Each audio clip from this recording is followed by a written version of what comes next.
Hey guys, so last week we started the part one of the Manduca project where we went over a little bit of background, the introduction, kind of how the whole entire protocol, how the experiment is done, and then, let's act it out. So the next day you would have came in and done your day two weight, right? You would have came in and you would have took each worm and weighed them and cleaned up their cage and then put them back into the condition where they went, whether that's the light condition, the dark condition, or the control. And you want to have done this every day for 10 days. So this may be like your 8th day, it's been a week, or your 9th day. Let's just assume that today, let's fast forward to day 10, okay? And I went ahead for this part two, I went ahead and created your guys's results for you. I made your data up for you guys. So let me go ahead and share that.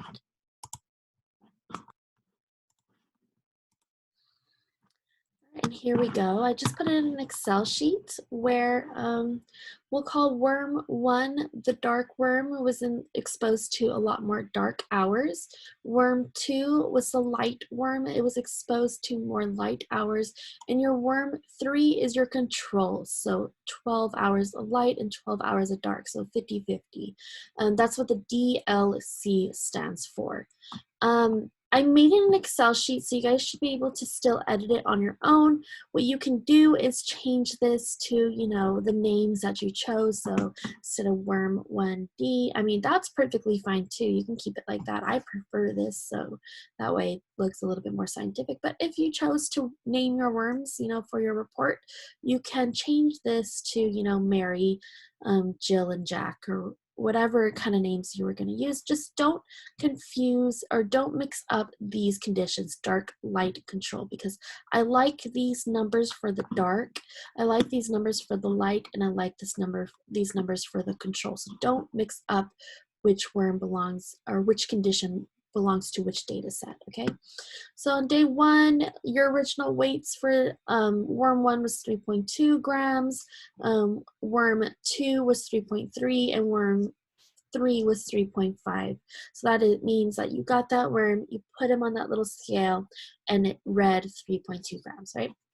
The next day, you got these data sets for each one, 3, 4, and so on, until you got to your final day. So here's 6.3, 8.3, and 7.2. So there are a couple formulas to use to calculate their average growth over time, and things like that.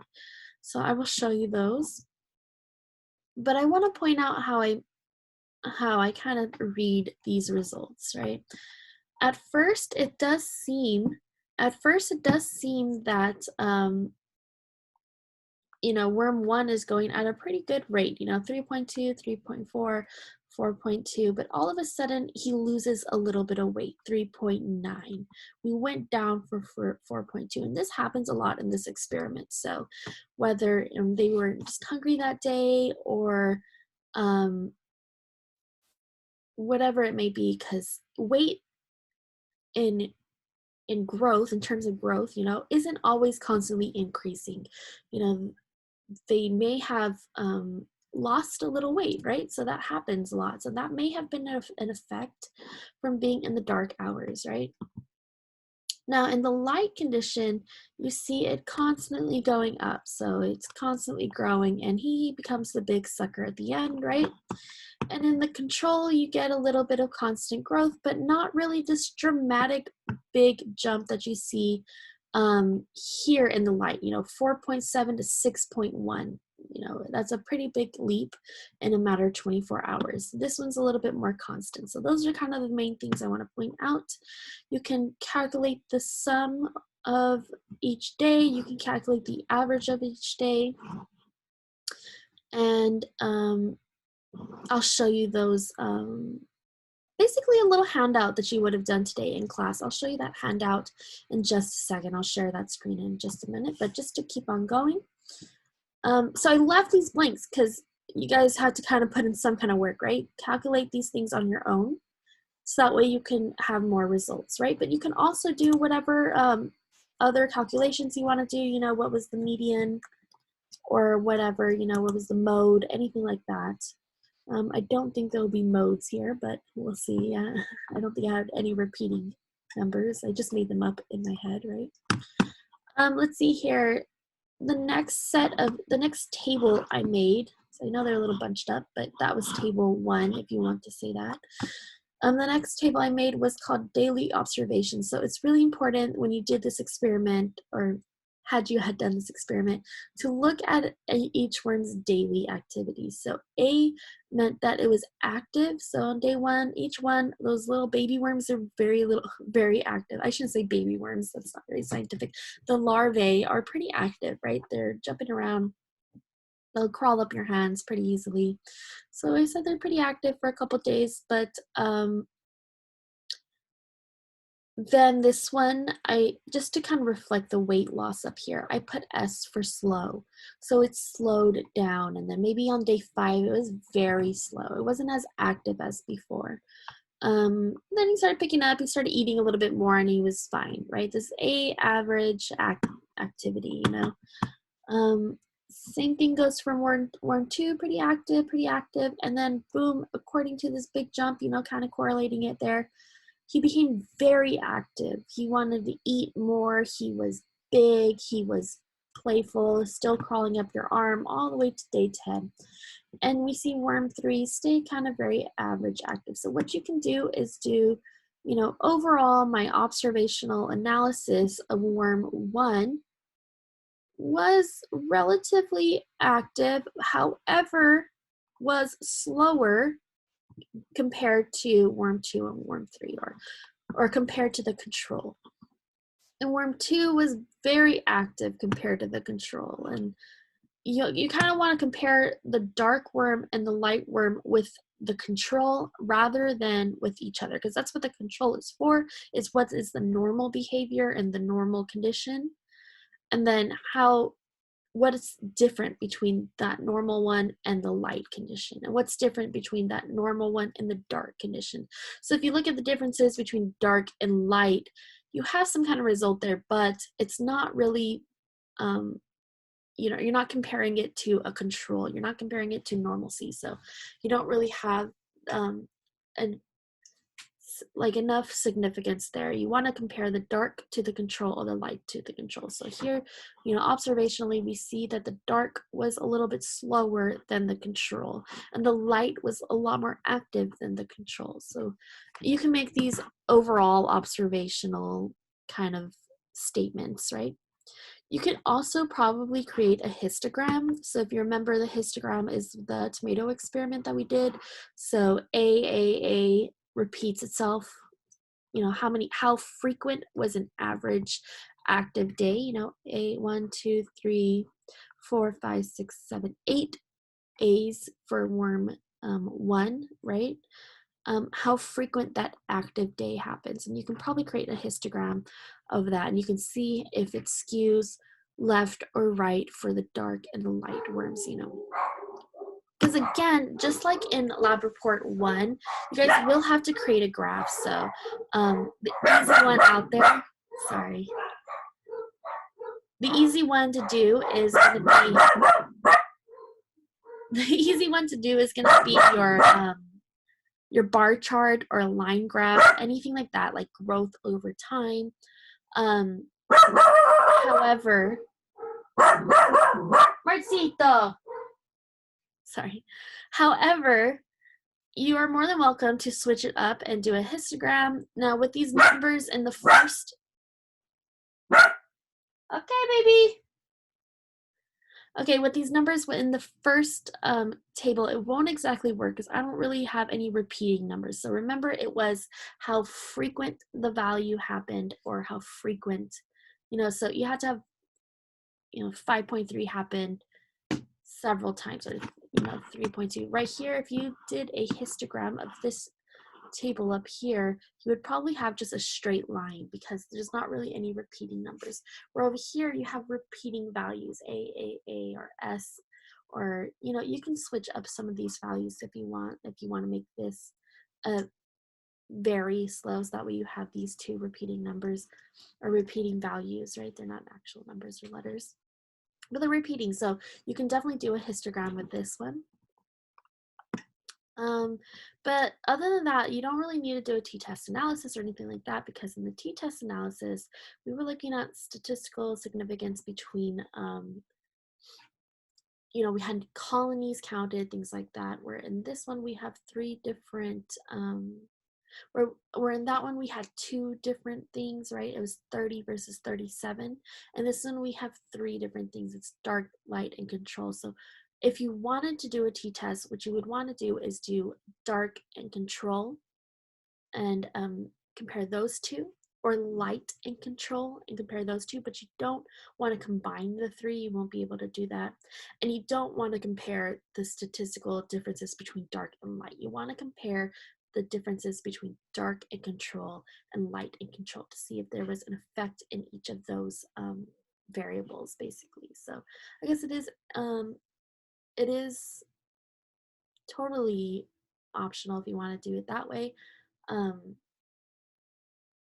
it's up to you. I leave these lab reports up to you guys on how you want to show your results, or how you want to do the graphs or whatever. The last one I did is just examples of tables that you would have done in class, but really it's hard to just kind of make up these numbers in order to reflect the numbers I had already made up. But really what you would have done each day when you have weighed them, you would have gathered any leftover food there. So let's say on day one, you fed them 5 grams each, right? So there'd be 0 leftover food on day one. And on day two, each worm, maybe they ate a bunch because they're um, growing larvae. They tend to eat it all. So there may be 0 leftover food. And as they grow bigger and bigger and bigger, there tends to be more and more leftover food. So this is just other data that you would have collected in class while you're doing your 10 to 12 days of collecting data. I've had students in the past take these numbers and reflect them up to there and see if there's a correlation between, leftover food or the intake of food. That's kind of like similar here, daily intake of food. If you know how much was left over and you know how much you fed them, if you fed them 5 and there's 3 left over, then you know that they ate 2 grams of food, right? They intook 2 grams of food. So if you're looking at, if they're eating more a high calorie diet, does that reflect the bigger growth? You kind of take that as a variable. So there are several ways to do this experiment, and I just figured I'd show you them. I didn't make up numbers because I couldn't make them reflect here, but if you're more than welcome to make up the numbers here and see if you guys can do any of those correlations. So again, probably the easy way out is just figure out the average growth and representing that in results, but there is so many other ways to get creative in this lab report for your results section. So I'm looking for at least the bare minimum, but I'm expecting more if you can, right? So let's see here. So I wanted to show you that handout also that you would have worked on today.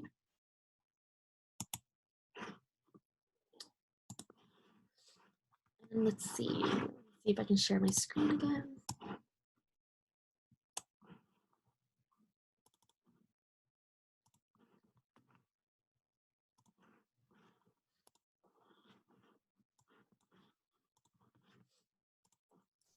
All right, so here's the handout that you would have worked on today as your final day. We would have really touched back on, the purpose of this experiment, which is to see how the effects of different the differences of light cycles will affect the growth of an organism. Your organism will live in these conditions, and you'll have a control of this condition. And it's suggested that you look at the behavioral effects like we just talked about in that table. And below here are your null and alternative hypotheses for this experiment, and you must reject one and accept one, just like in the bacteria experiments. So here we are. Your null hypothesis is usually represented by an H and then little o, right, subscript O. And this would mean that there's no change or there's no effect on the organism. So the ratio of light and darkness will have no effect. Remember, in the t-test analysis, you reject the null or you accept the null, right? from now, you're going to base this statistical significance on, average growth rate and things like that. But if you choose to do the t-test, you're more than welcome to. For your alternative hypothesis, it could either be that you believe that there's going to be increased amounts of light will have a positive or a negative effect. So you choose this alternative hypothesis. You have to choose one. You have to either believe that light will make more growth, or increased amount of darkness will have a negative effect, anything like that. And then furthermore, here are the kind of formulas you would use to calculate those averages. So average growth rate is obviously just the sum of all those growths, right? The sum of the daily growth rate. So first you have to calculate this daily growth rate, right? And it's the weight present minus the previous weight. So if you see in the other, let me see if I can split screen and still share. I don't think I can do that, but let me draw it up.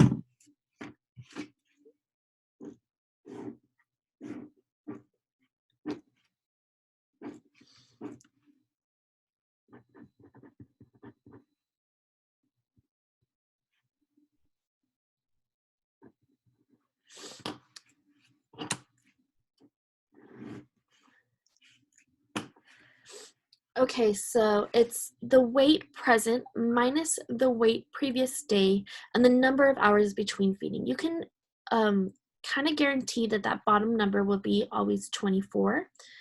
And so if you have the weight present minus the weight previous day, if we went back to that table I just showed you, you can calculate that as, sorry, I'm just going to show you here. Let's act like this is the table as before, where this is worm 1, and this is day 1. This would be day 2.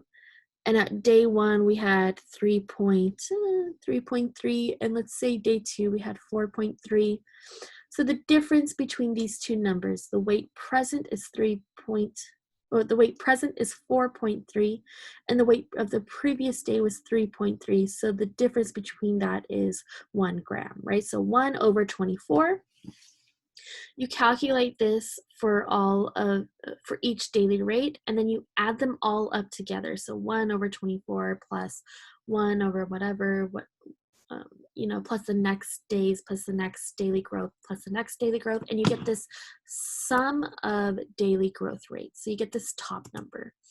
And at the end of that, you want to divide it by the number of days. So we had 10 days, so divided by 10. And you'll get the average growth rate. So this is what you really want to calculate here. So be sure you follow this this formula. Don't just add up all those numbers and then divide by 10, because that's not technically the way you calculate average growth rate. You want to follow these two formulas. So I think they're pretty clear on how to calculate that, but let me know if you have trouble via an email. I can always help you out there. So that's basically the worksheet that you would have worked on today. You would have solidified your hypothesis. You would have solidified that this is your purpose and a little bit of background. And then you would have done the calculations. Just like in day 2 of bacteria, we tried the calculations for a t-test. Today, you would have done the calculations for the average growth.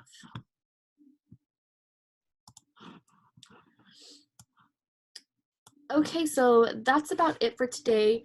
I'm gonna also go over the lab rubric in the next video, so I'll see you guys shortly. Email me if you have any questions at all.